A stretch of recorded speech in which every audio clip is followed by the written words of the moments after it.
That's right. Keep your eyes on the dawn.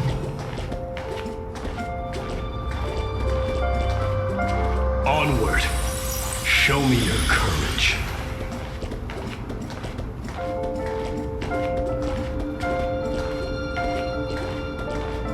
Partner, we shall become heroes together.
This is proof that you once lived. Your soul, your memories, the years you've journeyed through, and the path they revealed, leading you back home. So, continue onward. Do not stop moving forward, and do not let her sacrifice and the support of all who have stood by you be in vain.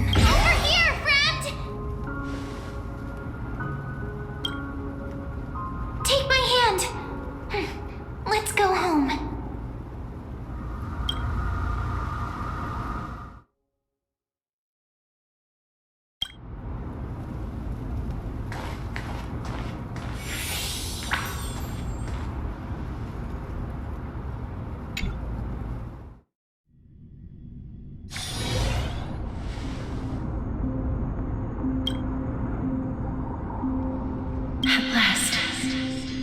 You could do it. Your soul is still perfectly whole. As if some kind of force is trying its best to keep it together. Is it Orynyx's final blessing?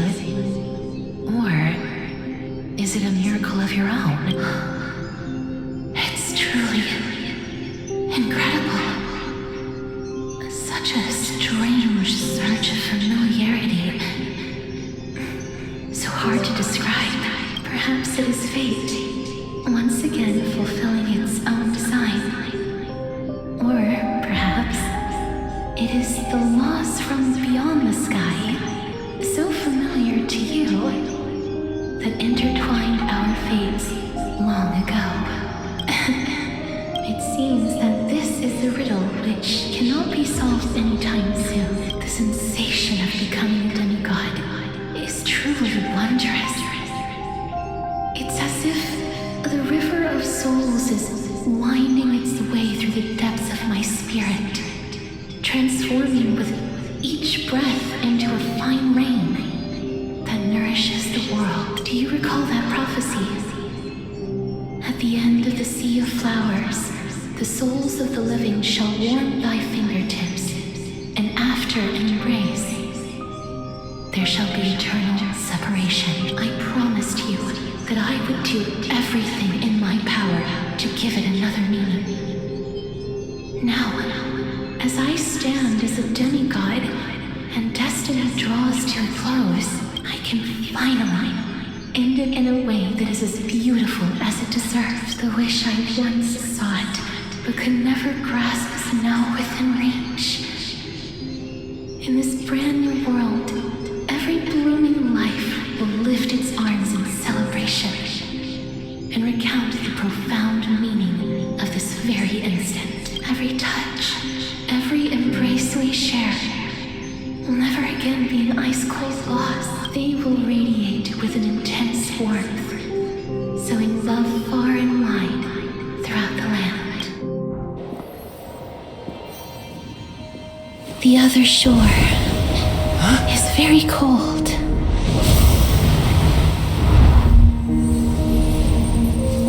May I borrow your warmth one last time? Thank you for fulfilling this wish of mine. The place I'll be going to is what humans call the Land of Sorrows. But with this heartbeat and the residual heat of this embrace, I shall turn the nether realm into a gentle place of rest.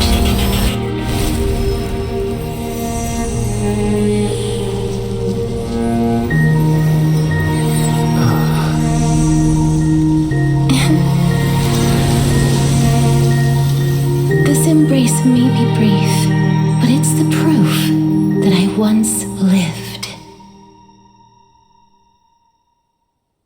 Farewell, then. May we reunite in the new world.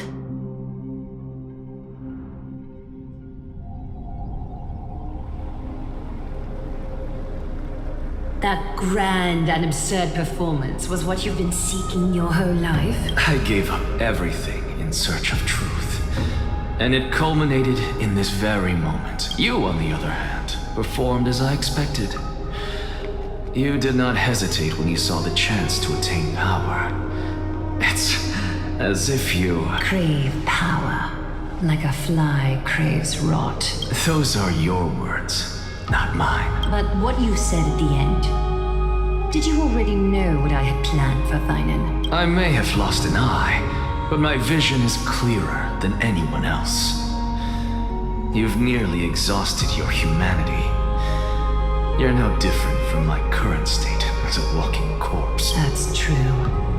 I've long since burned to ash over the past 1,000 years. Only he is capable of unleashing a raging fire that rivals our final great enemy, Aquila. So, this is our last chance. How about we let go of the bad blood between us? May I resonate with your core flame, Aglaia? Please do. That's impossible. To persist with your soul thinned to such an extent. You're insane. Just as you fight to lug your corpse onward to complete your unfinished goals, I have my own reasons for doing this. Until Finan grows into his position as the prophesied leader, I must continue to lead everyone on the flame chase journey. I must keep inching forward, even if only as an empty shell. I've long predicted this was the case, but I didn't think you'd already lost so much. How ironic. We would have avoided so many misunderstandings if you and I had just spoken this candidly before. But casting aside our ideological differences, there is one thing you and I agree on. Finan. Yes. He was born to be a hero. He understands the hearts of the people, and I can confidently say he is a far better leader than you. Only he is capable of fulfilling your mission. Sadly, he is a man cursed by Nestia. But by my estimates, his horribly elaborate sense of style should not impede Era Nova. Congratulations are in order. We found common ground at the very end of our destined paths. When you put it that way, it makes me want to take back what I said.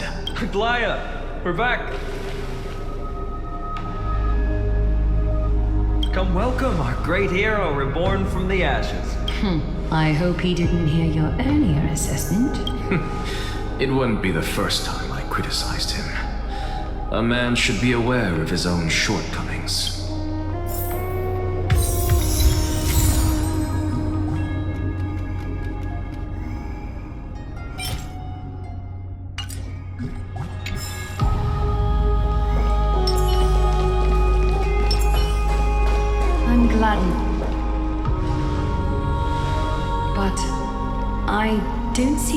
mistress among your number.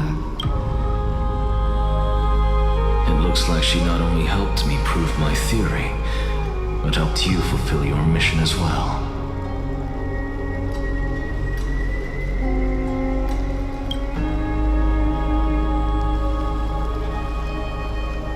She might not have been able to change her fate, but she still wrote the final verse of her epic herself. Dreamin', please recite the prophecy for us. Trailblazer, please surrender that scalding core flame for us as well.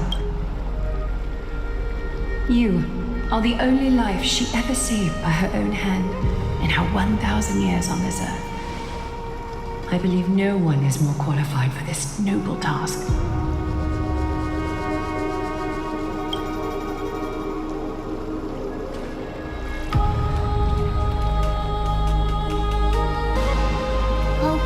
Who have returned, and gods who are still watching.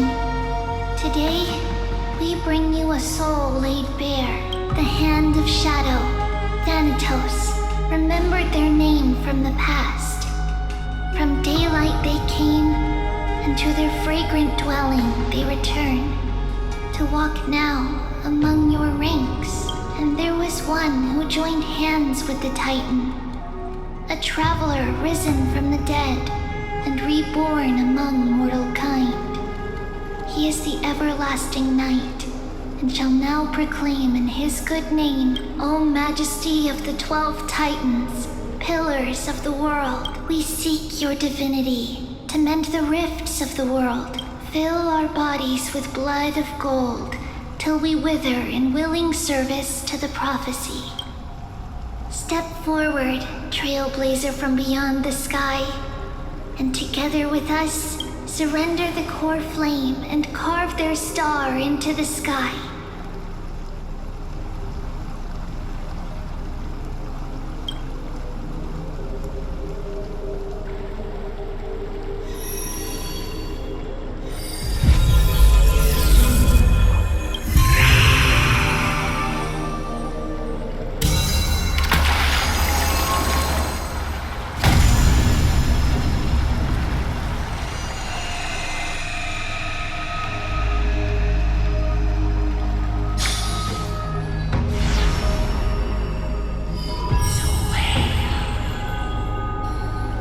Constellation for death.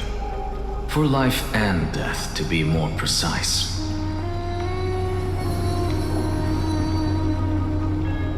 Look! It's...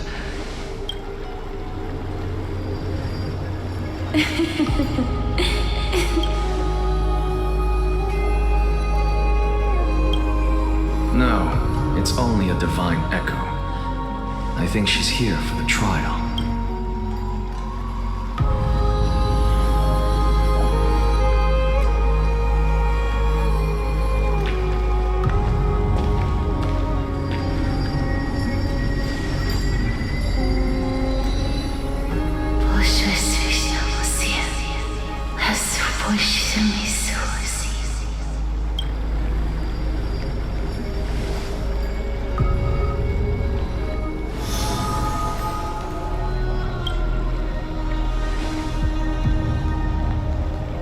What did she say?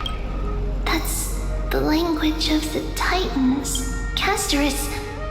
No. The Titan. They said, I have illuminated the cold shadow of death. Onwards. For your path to the future is bright and its flame eternal.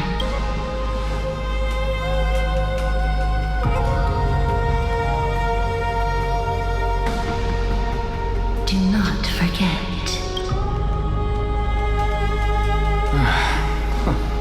She made quite a scene. I suppose it's my turn now. I won't stop you. Professor, you... What's with that look? You were present, so let's get this execution over with. We wouldn't want to bring shame to Akima's divine laws or keep me from creating a new world. You never change, do you, Professor? I don't understand. if your theory is correct, you'll lose all memories of your past life once you become a Titan. So what's the point of becoming a god? Of course there's a point. Even if I forget who I am, I'll still have my brilliant mind. It goes without saying, I'll find a way to retrieve memories of my past life. Besides, I still have you, don't I? I still don't really understand what you said during the assembly. Even if it were true, things reforged from memory could never be the same as the original anyway. Then allow me to tell you right now that you're wrong. What exactly are we? My answer is that the Chrysos heirs are the future Titans and vice versa. Of course, this answer only applies to us. So, what are we when it comes to regular mortals? The very essence of the world, our souls, are tiny invisible seeds that hold records of each person's memories of the world. And we are the buds that sprout from these seeds to grow into great trees. Is that what new sporism means? Correct. Once our physical bodies are born, we become new extensions of the world.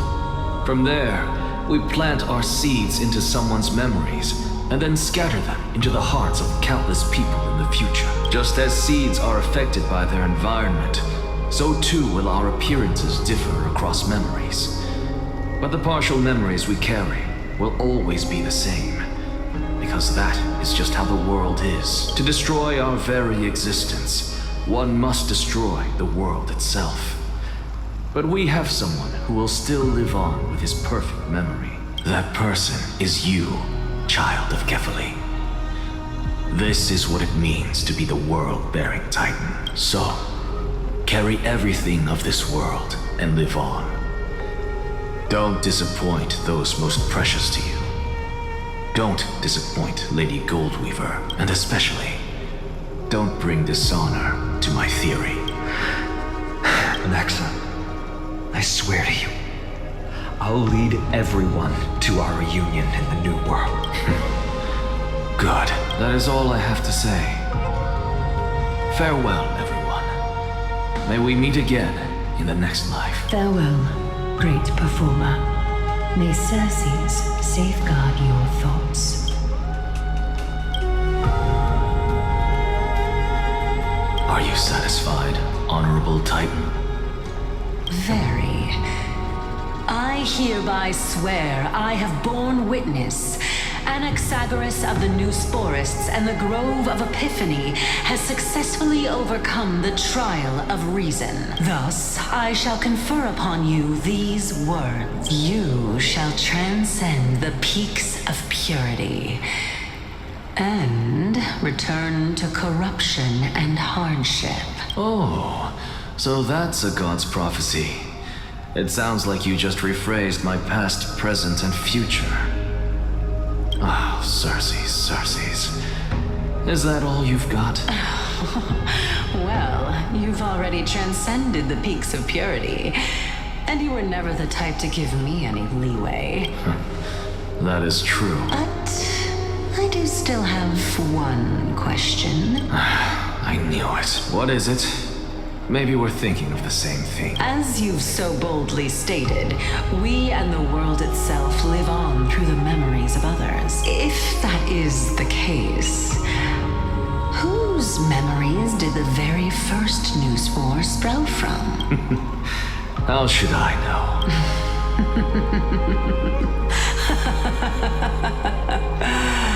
Oh my. But since we are both equally curious, we should allow the children of humanity who come after us to investigate in our stead.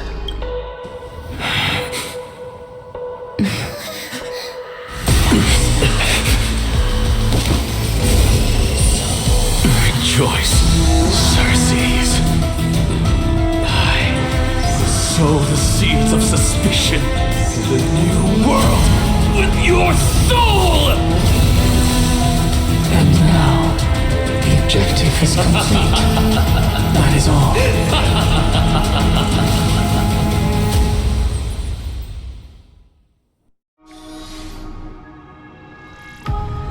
Thankfully, she's still alive.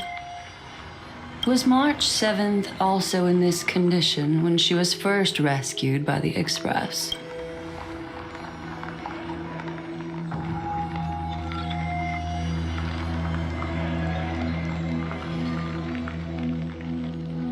But she still woke up naturally.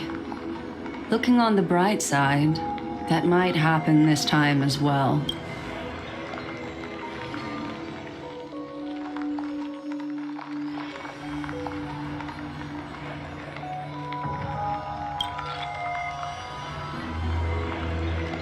I do not have conclusive evidence, but judging by her current condition, perhaps March 7th's memories have been hijacked. Think about it, Miss Himiko. What will happen when someone loses their ability to remember?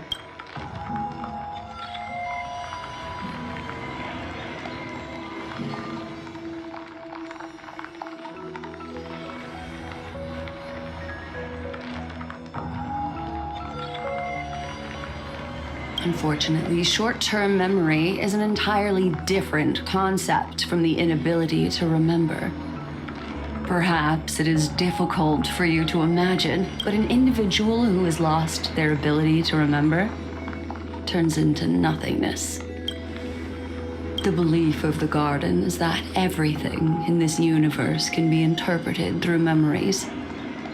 This is the driving force behind the continuance of this path. The past is made up of memoria, while the future is a possibility that will eventually be converted to memoria. But the present, it doesn't really exist, and it's only an abstract expression. Therefore, when a person is affected by the path and loses their ability to remember, their physical form will also be affected. These ice crystals are a manifestation of that.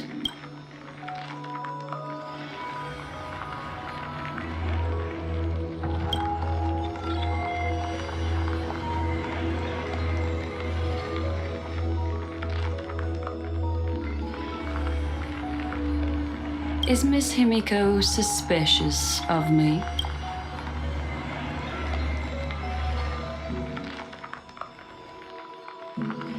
In other words, now is the time for me to prove my innocence. That's not a problem, of course. The true reason behind my intentions is that Amphorius holds special significance. For some memo keepers of the Garden with extremist views, it is a perfect example. A world that can only be seen through the Garden's mirror means that memo keepers have the right to keep the world in their private collection. If those pathstriders of remembrance were to uncover the secrets of Amphorius first, they might unleash their wild ambitions and remodel more worlds into a similar form.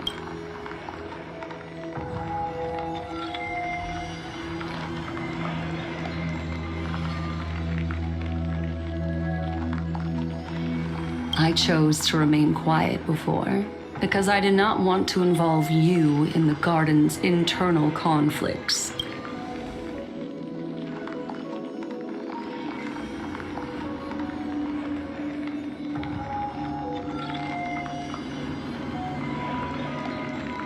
You can be even bolder with your guesses.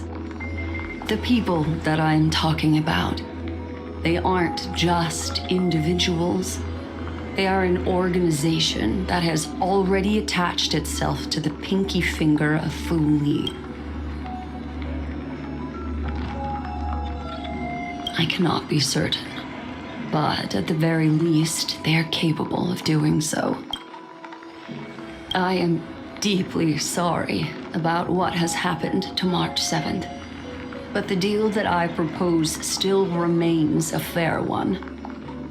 Amphorius is still an excellent destination, and investigating further might allow us to uncover the truth behind the accident. Miss Himiko, the wisest choice right now is for us to continue cooperating.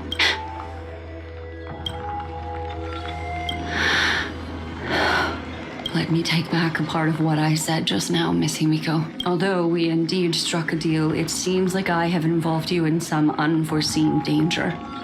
Please accept my deepest apologies. It's Fuli. Their gaze has just swept across Amphorius. Oh, how interesting.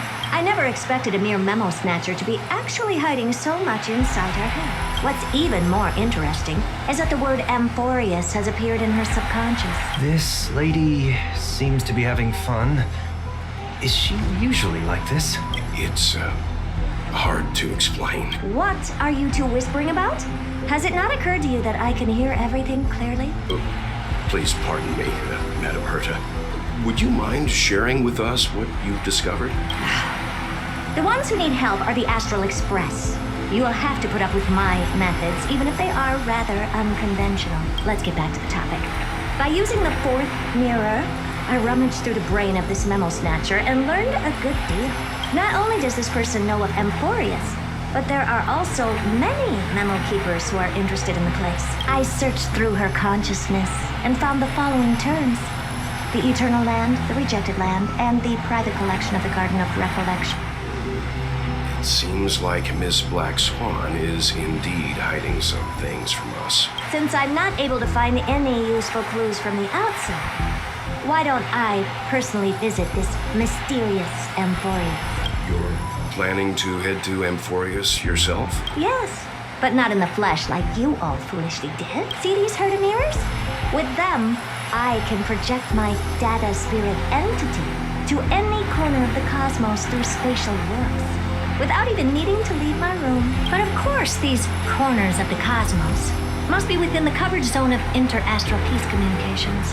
After all, this is collaborative technology. I see. You do seem like the more indoor type. Although that star zone is not within the network of the IPC, the Express itself can serve as a signal station. Come, give me the astral chart coordinates, then sit back and enjoy the show.